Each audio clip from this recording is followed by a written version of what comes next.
This video is very kindly sponsored by my friends at Squarespace, who make it super ridiculously easy for me to build my own website.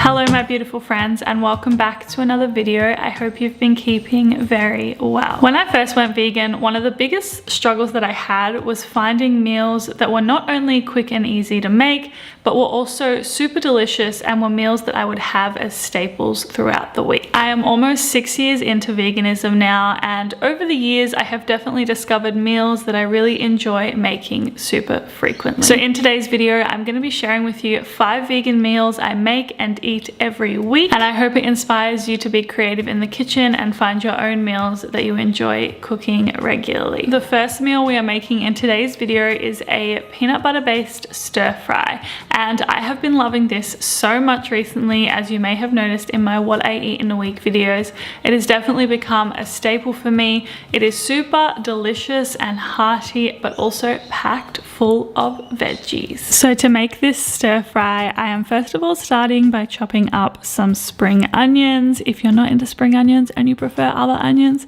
you can totally do that as well.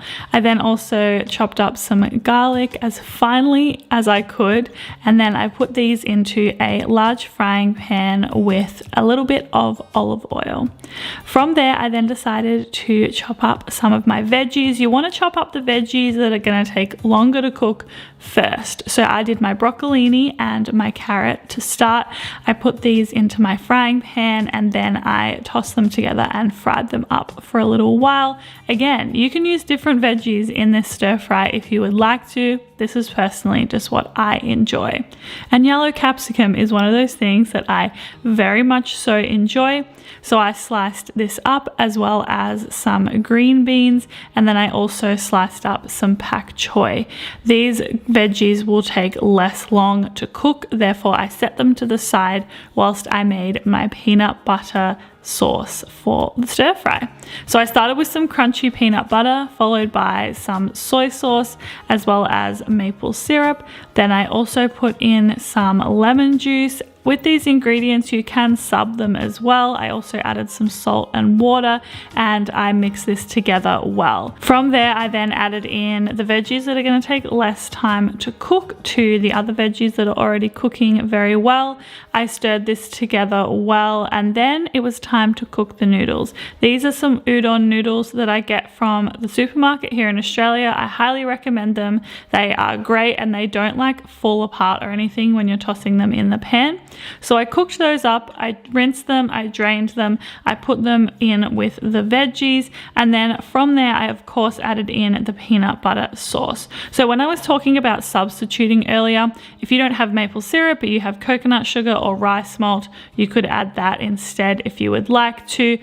Same goes with the peanut butter if you want to do almond butter or something instead. So then it is time to serve, and this serves 2, so I highly recommend making it for you and someone that you love. I sprinkled it with sesame seeds on top and enjoyed this very, very much so. It is an absolute favorite in our household. I genuinely cannot get enough of that peanut butter stir fry, and when I was cooking it for today's video, I literally sent Cara a photo because I knew she was going to be so excited that we had some at home. Not only is it one of my favorites, it's also one of her favorites, and I hope that you will love it as well. Okay, the second meal we are making in today's video is very, very basic, and it is avocado on toast. Look, there is no way that I could create a 5 vegan meals I eat every week video and not include avocado on toast. It's simple, I love it, it's delicious, it's filling. Okay, I'm pretty confident that we may have had a dramatic change of light happen in this video, but regardless, what I was trying to say is, I think I make a pretty decent avocado on toast, so I hope you like this recipe as much as I do. Okay, so for the avocado on toast, I of course started with an avocado to start, and then as well as that, I used some lemon. You could use lime instead if you would like. So I sliced the avocado up as best I could, put this into a bowl. I used a whole avocado for this, which makes a lot of this avo mix, just so we're on the same page. This is how I like it, but I know that's not how everyone likes it. I added some lemon juice as well as fresh dill and fresh coriander. Herbs are the secret to a really good avo smash. I also added in some spring onion. I started mashing this together, and then I realized I completely forgot to put the salt and pepper in. What was I thinking? So I added in salt and pepper, mashed this together until it was a really, really nice consistency, and then it was time for the fresh sourdough. Sourdough bread just hits different. I love it so very much. So I sliced 2 thick pieces, toasted it well, and then I topped it with my avocado smash. I also then served some extra lemon wedges with this because I love lemon so much. I sprinkled it with some sesame seeds, and then I also topped it with some more fresh dill. This is really good. I hope that you love it as much as I do. Avocado on toast truly is a staple for me, and I hope you enjoy making it at home. Before we get into recipe number 3, I want to say a big thank you to my friends at Squarespace for very kindly working with me on today's video.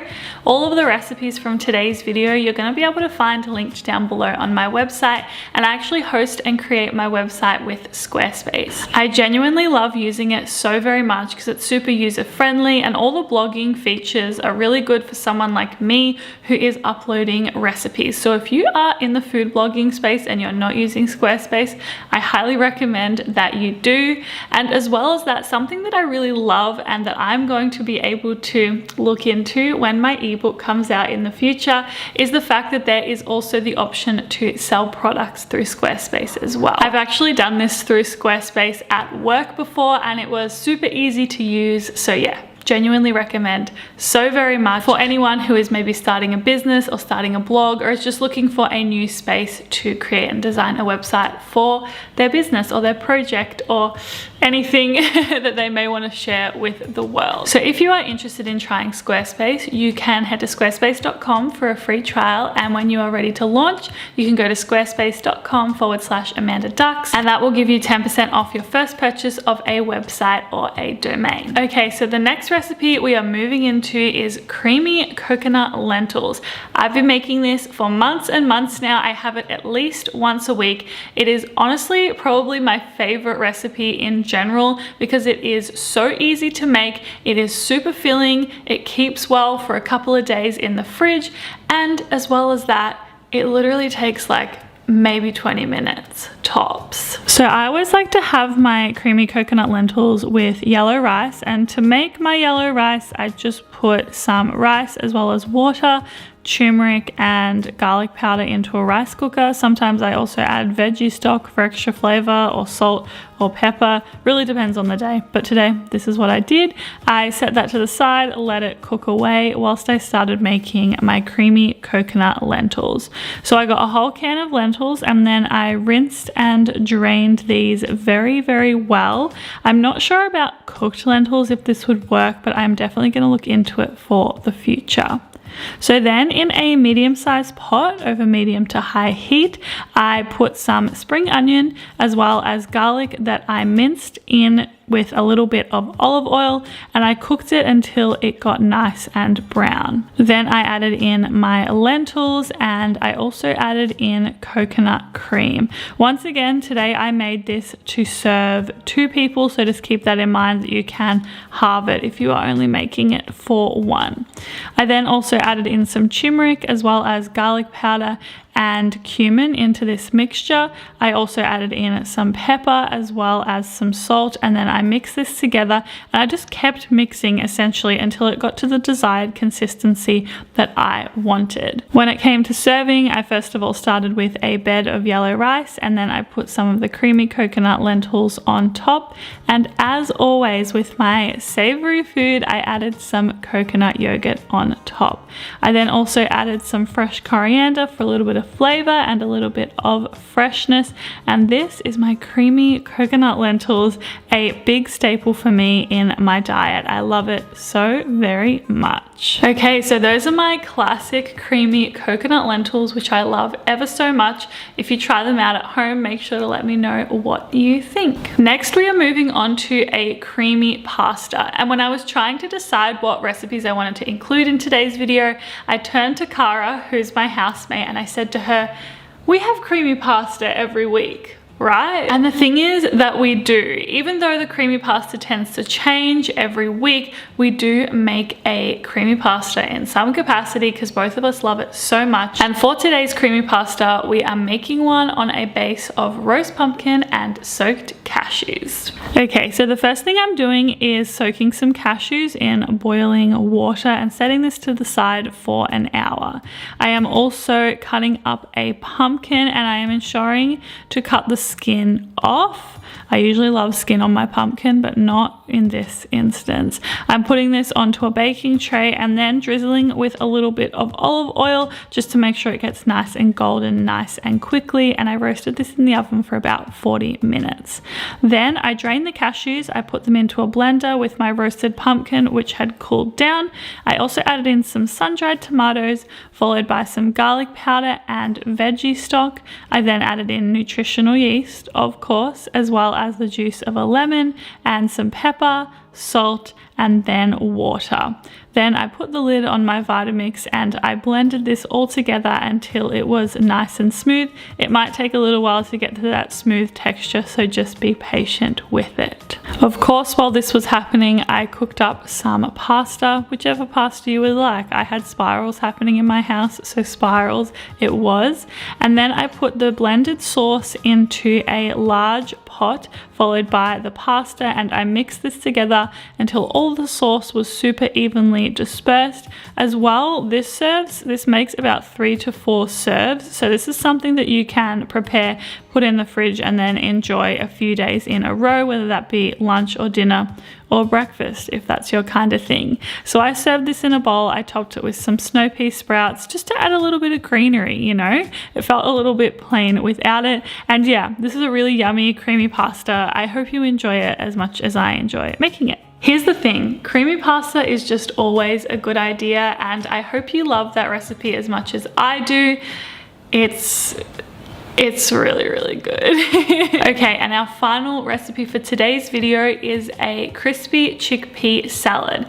It's no secret, I love chickpeas so much. They are a big staple in my diet, and I especially love having them in a fresh salad with the chickpeas really, really crispy. I hope you enjoy this recipe. Okay, so I'm first of all starting by pouring a can of chickpeas into a strainer, and I am rinsing these and draining them before putting them into a bowl. Then I added in a little bit of olive oil, tossed this together so the olive oil coated everything nicely.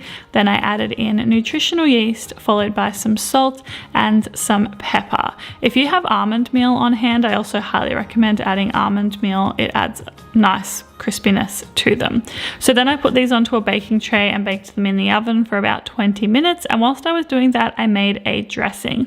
This dressing, I started with some natural coconut yogurt. Then I also added in some lemon, as well as a little bit of olive oil, some salt, some pepper, some turmeric, and some garlic powder. Then I had no lid for this glass, which I realized shortly after. So I decided I would try and use a scrunchie with a lid that didn't fit as a way to like shake it all together, and it worked for the most part until I spilled it all over my top. Yeah. Anyway, the dressing came together really, really nicely. It was super, super delicious. And then to serve, I started with some greens. This is just some cos lettuce, and then I added some cucumber. Then I topped this with the dressing and I massaged it through so it was nice and evenly dispersed. I then topped it with some fresh cherry tomatoes, as well as all of the crispy chickpeas which I had made, which was so good, and some snow pea sprouts to serve. Super fresh, super delicious, but the chickpeas add a really nice crunch to it, and I hope you will enjoy it as much as I enjoy it all the time. Okay, so that was my crispy chickpea salad, and that brings us to the end of today's video. I really hope you enjoyed today's video and perhaps got a new staple meal to have every week in your diet. A reminder that the recipes are linked down below for you to check out, and as well as that, if you are interested in using Squarespace, you can click the link down in my description box below. Thank you as always for being here, supporting me and my YouTube channel. I really appreciate it so very much. Have a beautiful day, and I will see you very soon for another video. Bye!